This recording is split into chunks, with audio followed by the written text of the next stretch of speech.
En el vídeo anterior revisamos el uso de plantas en todo el mundo y en todas las épocas para anestesiar o sedar el dolor de los que se sometían a algún tipo de intervención quirúrgica. Antes de seguir, deben quedar claros una serie de puntos. Primero, las intervenciones quirúrgicas que se realizaban en el pasado no fueron, ni mucho menos, como las que empezaron a llevarse a cabo tras la revolución quirúrgica.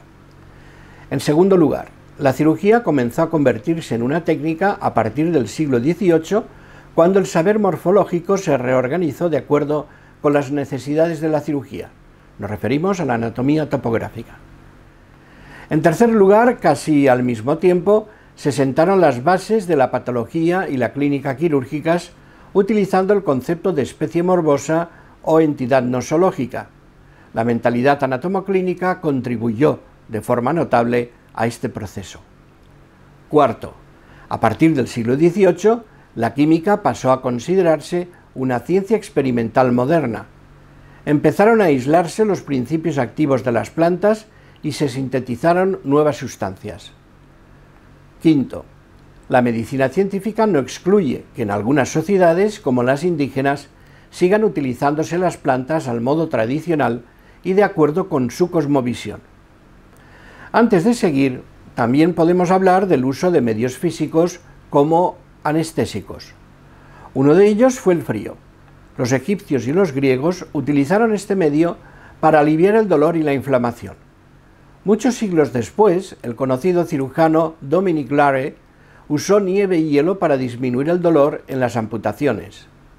El cirujano británico James Arnott empleó una mezcla de hielo y sal que ponía alrededor de la zona afectada cuando ya se conocía el uso del éter y del cloroformo.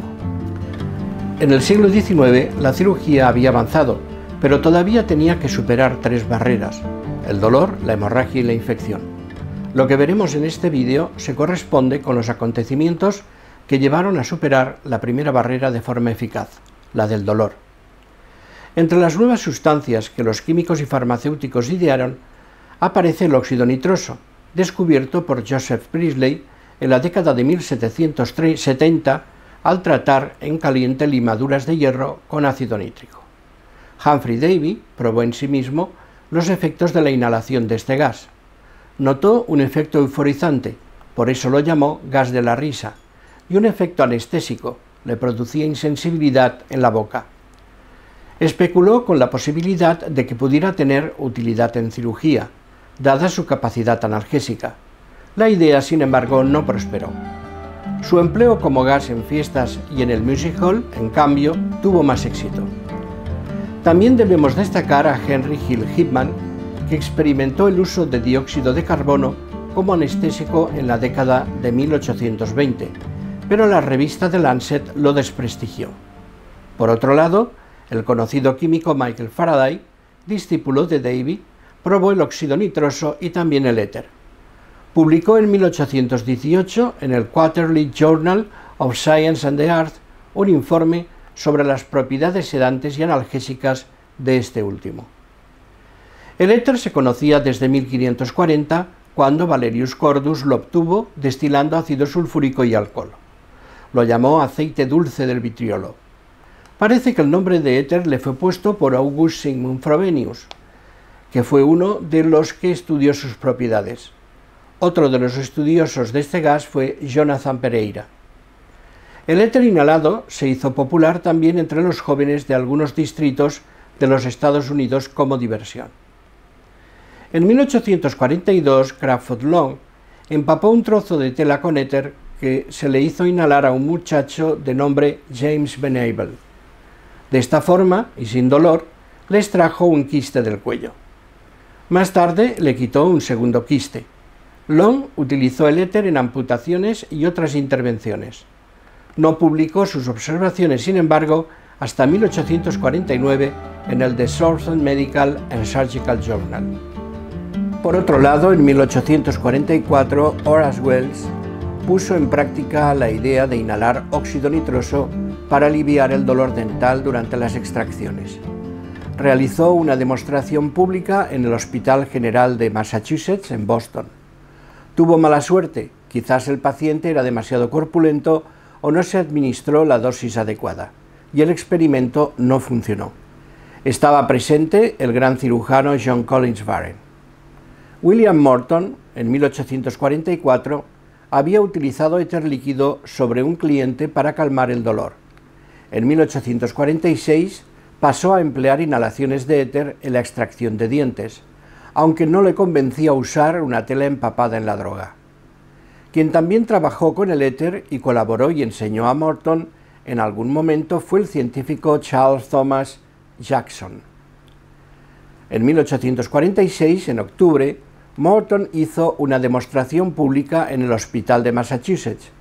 Él anestesió y John Collins Warren, junto con Henry Jacob Bigelow, extirpó un tumor en el cuello a un paciente. Fue todo un éxito.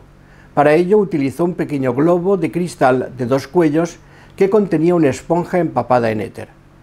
Warren exclamó: «Señores, esto no es un truco».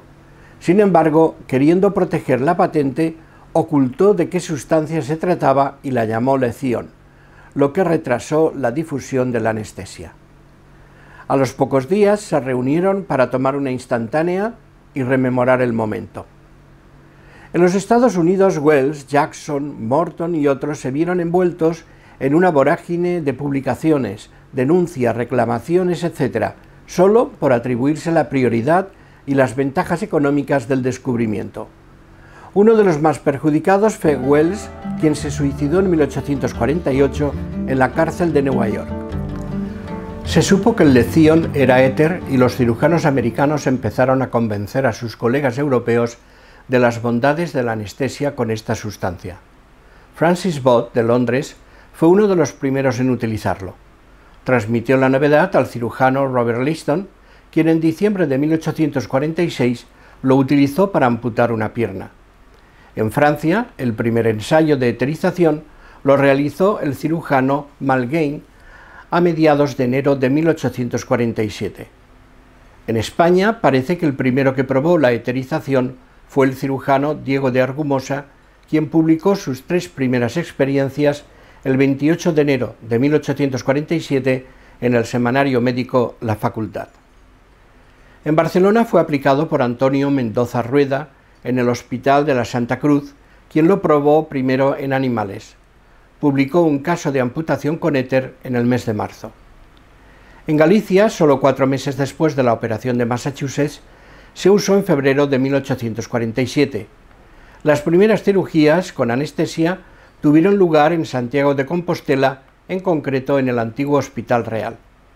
Se sabe que la realizó el cirujano y catedrático de la Facultad de Medicina compostelana José González Olivares. El éter lo preparaba el catedrático de Química, el conocido Antonio Casares Rodríguez. También parece que el éter se probó en Motril por Francisco Saló. Otros 2 colegas experimentaron con la sustancia, Gerardo Moreau y Antonio Romeral. Los resultados se publicaron en los Anales de Cirugía el 2 de mayo de 1847. En Valencia, Juan Gaspar Vicente Lledo, a comienzos de 1847, publicó un análisis de cuánto se ha dicho sobre el éter como medio de acallar el dolor en las operaciones quirúrgicas y obstétricas. La Academia de Esculapio, ubicada en Madrid, convocó un concurso que incluía el primer premio español de tema anestesiológico. La pregunta era: ¿en los procederes operatorios tiene más desventajas que utilidades la acción del éter sulfúrico? Ganó Basilio San Martín, profesor de anatomía en Madrid. Escribió un manuscrito que recogía 53 casos, pero no lo publicó. Este pasó a manos de su sobrino, el conocido cirujano Alejandro San Martín. También inventó un inhalador que fue más apreciado que el de Argumosa. En el Hospital General de Massachusetts, John Mason Warren decidió en febrero de 1847, en vista de la patente, abandonar el uso de cualquier inhalador y en su lugar verter el éter directamente sobre una pequeña esponja en forma de campana que luego se sostenía firmemente sobre la boca y nariz del paciente. Este procedimiento resultó tan simple y eficaz que fue ampliamente adoptado en los Estados Unidos. No obstante, cada vez se diseñaron inhaladores más complejos. Uno de los que abordó el tema fue el cirujano británico John Snow, quien trató de comprender la fisiología de la respiración, así como las cantidades necesarias de éter para anestesiar. A comienzos del siglo XX se utilizó el éter vía endovenosa, que fue muy seguido en Alemania. En los años 60 del mismo siglo se utilizó esta técnica en cirugía endoscópica. Igualmente se siguió innovando en los inhaladores. Algunos trataban de utilizar vapor de éter con aire atmosférico en la inhalación. Otros, como el conocido de Clover, empleaban la reinhalación. En 1868 se reintroducía también el óxido nitroso, por ejemplo, en la práctica odontológica en Gran Bretaña. Bien, y hasta aquí una síntesis del uso del óxido nitroso y del éter. En el próximo vídeo nos ocuparemos de otro anestésico, el cloroformo. Hasta entonces.